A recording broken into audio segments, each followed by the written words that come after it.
who is a Christian. Ayé àtijọ́ tí Kristẹni tó bá ti rí Kristẹni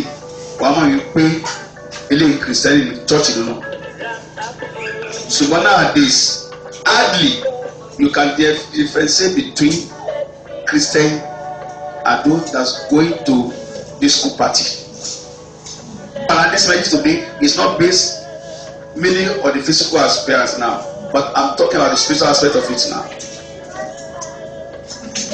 Tani Kristẹni, tani a fi ìwà jọ. Jésù Kristi wọ́n tó pe àwọn ọmọdé yìí ìlú kan náà ti pe àwọn ọmọdé yìí ní Kristẹni o.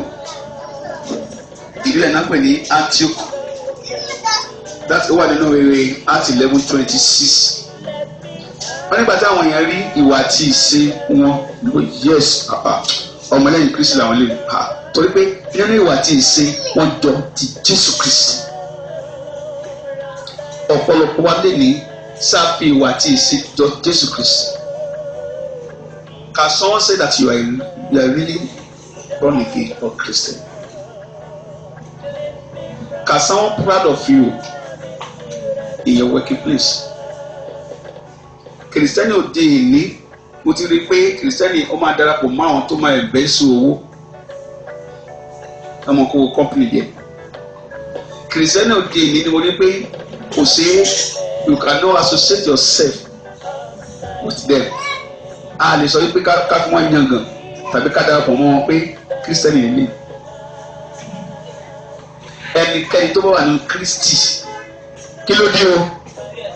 They become a new creation. But nowadays di ẹ̀dá tuntun. Many mothers wọn ìgbé ayé wọn kò jẹ́ kí àwọn ọmọ gba Jésù torí ìgbé ayé tí wọ́n gbé. Wọ́n nígbà Jésù tí ìyá mi gbà Ọlọ́run ní jẹ́ kí n gbà. Tí ẹ bá ti rí obìnrin tí ọkọ ò tẹ̀lé wá chọ́ọ̀chì ìwà obìnrin yẹn ò sùn. I'm telling you the fact. Ìwà burúkú lóbìnrin yẹn ń wù torí pé ìwà tó ń wù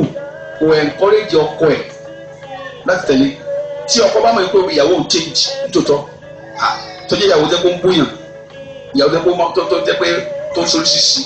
tó dẹ̀ ní pé bẹ́ẹ̀ church kò dẹ̀ ìwà yẹn mọ́ ó dẹ̀ change ó jẹ́ tù kò sí bọ́ kúrò ọkọ ẹ̀ sí kò tó ní ìyá lágbájá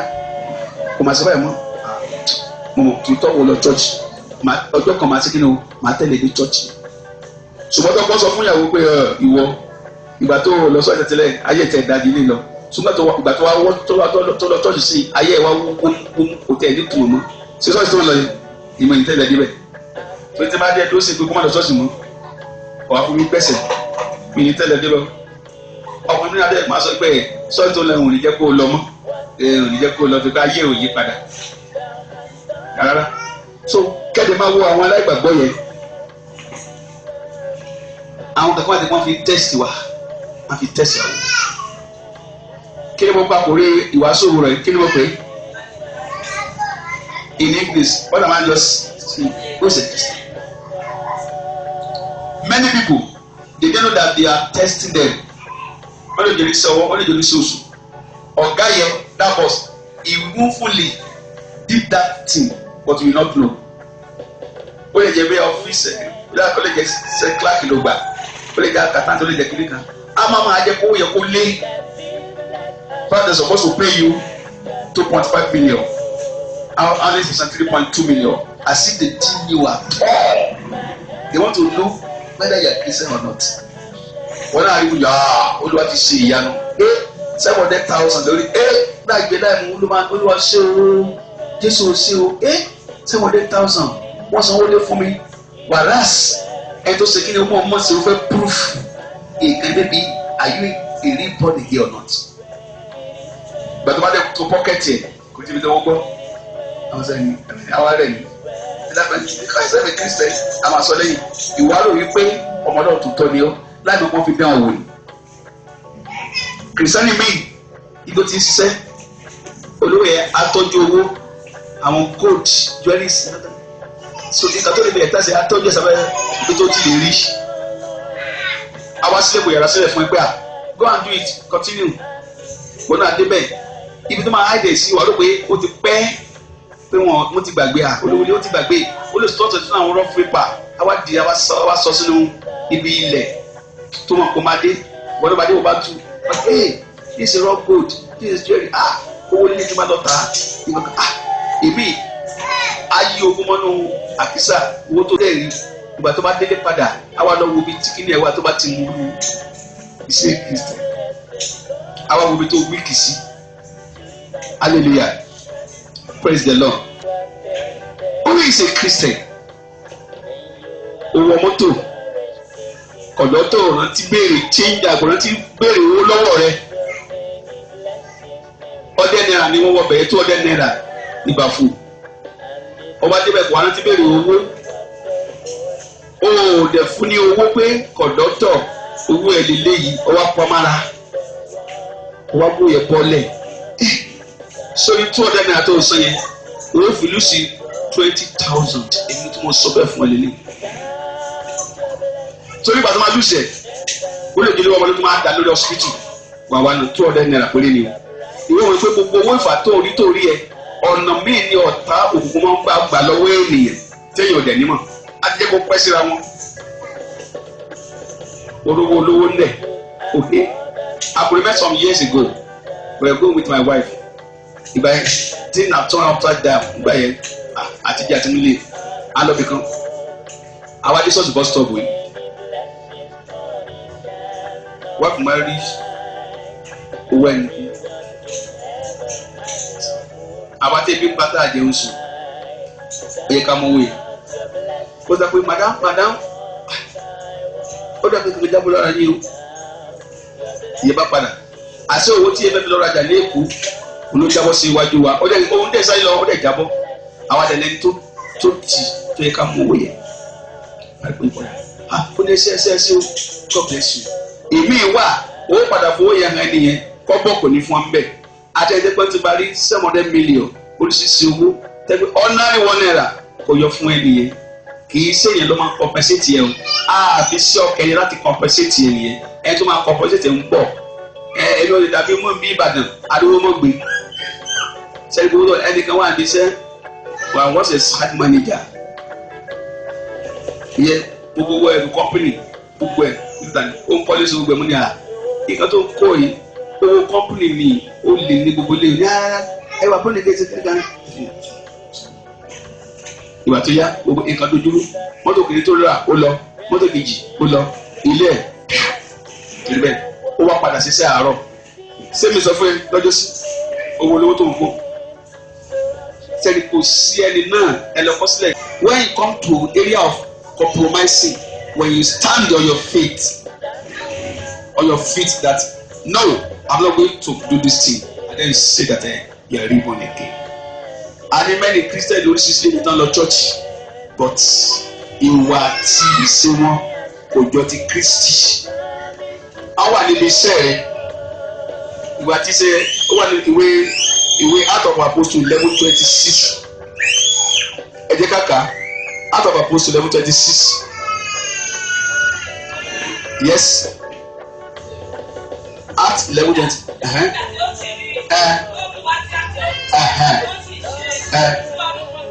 yes.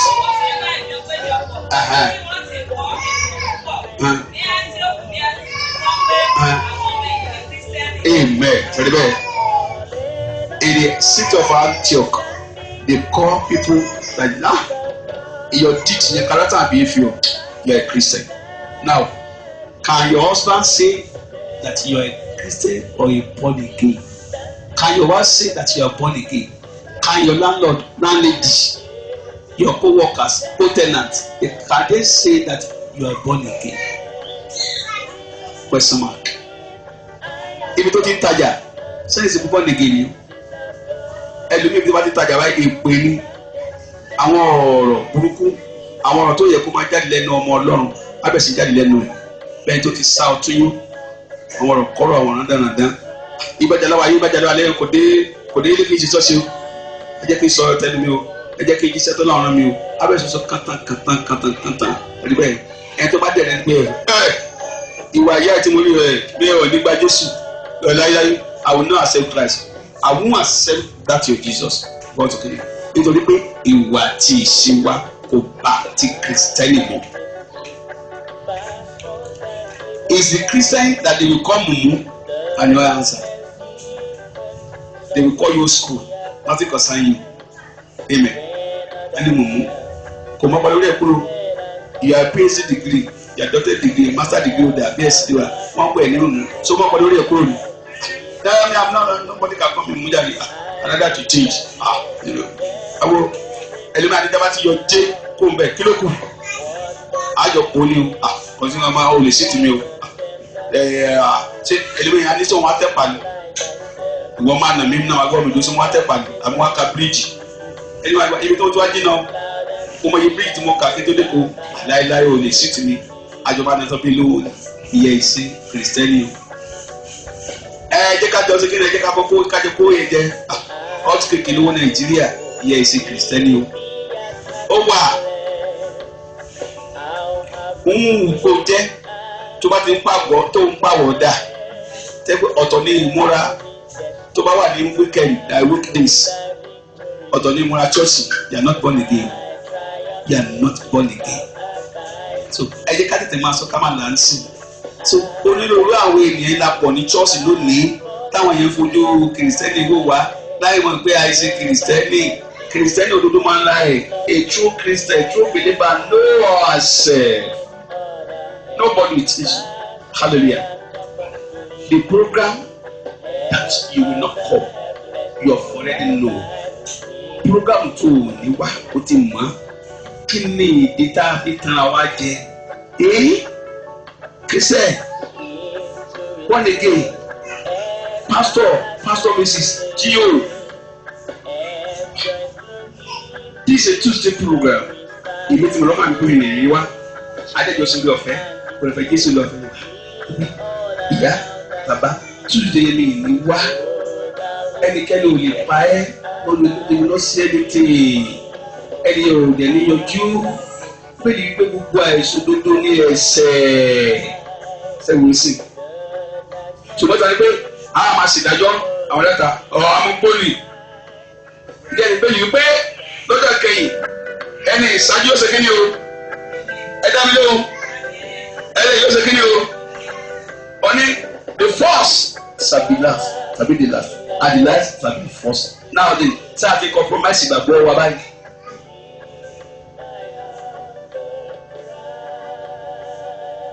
Ìkànnì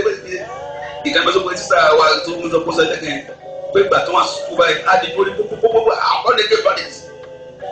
ìgbà tó wá sí wẹ́dì lọ́wọ́ adé tó lè rìn lórí gbogbo ẹ̀rìn sẹ́yìn nílẹ̀ ló lè rìn ìgè ìgbà tó wà ní sùkúù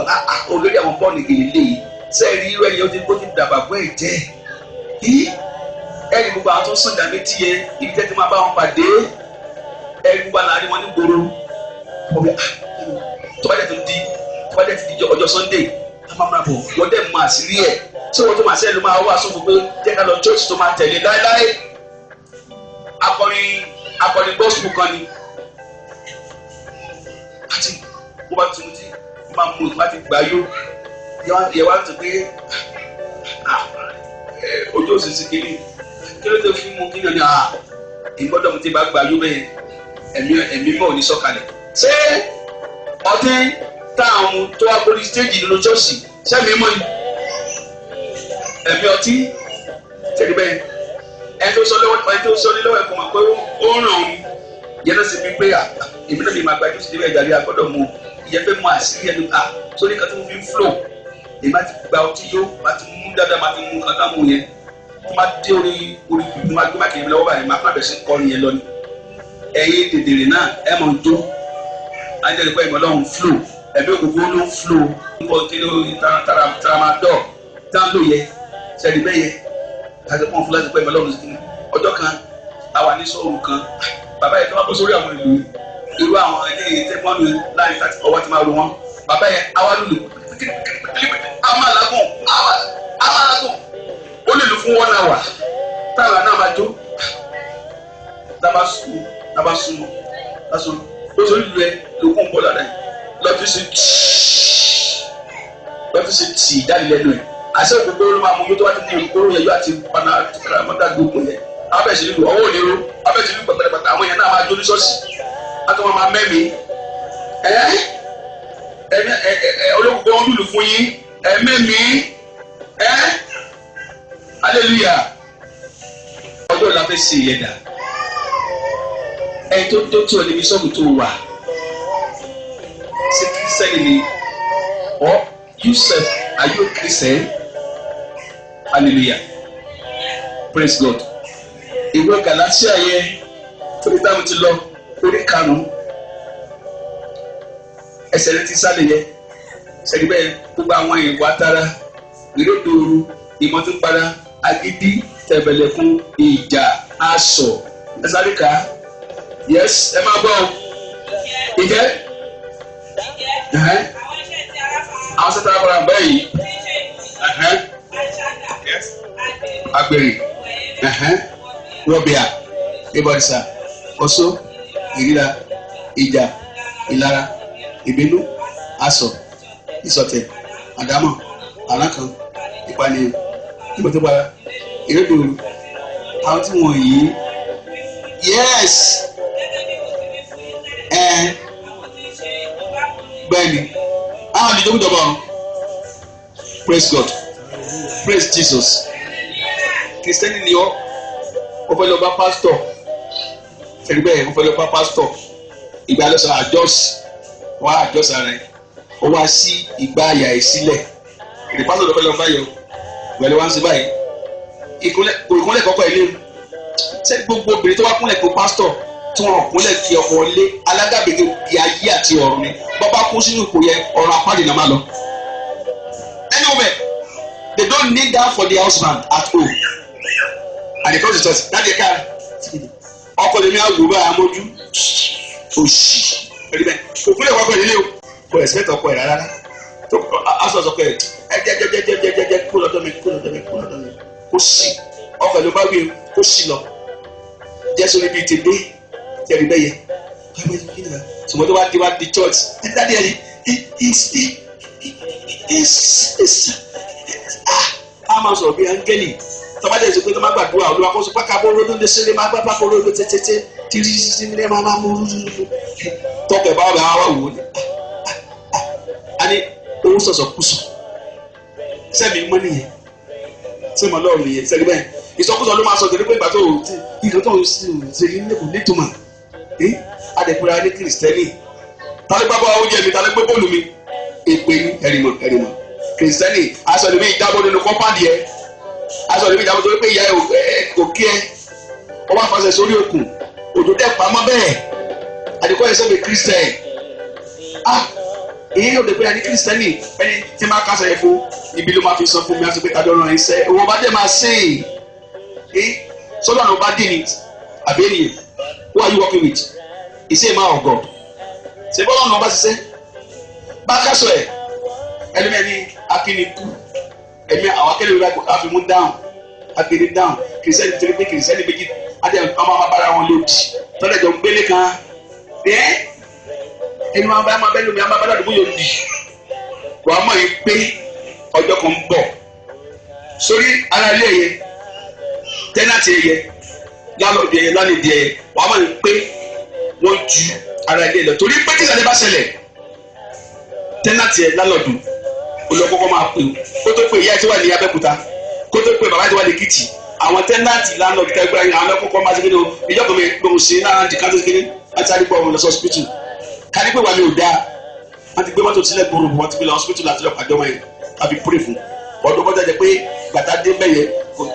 ọkọ̀ gbòògùn ni torí mo ti ní kán fún lórí omi mu lórí ọ̀tá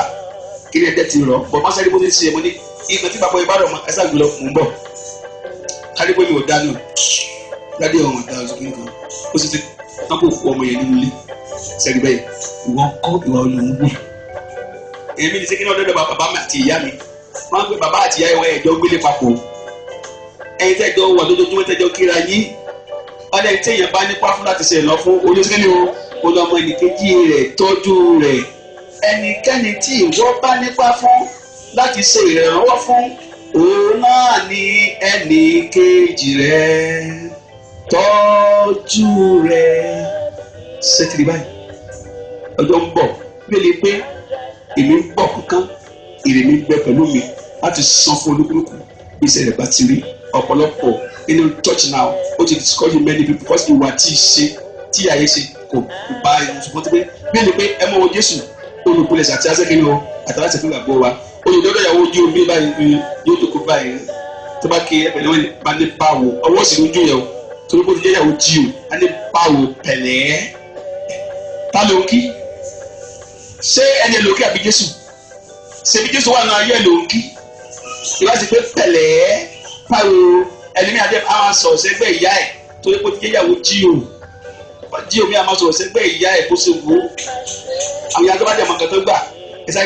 jẹ́ kí n bọ̀ fún Jésù ti bẹ nínú ayé ẹ̀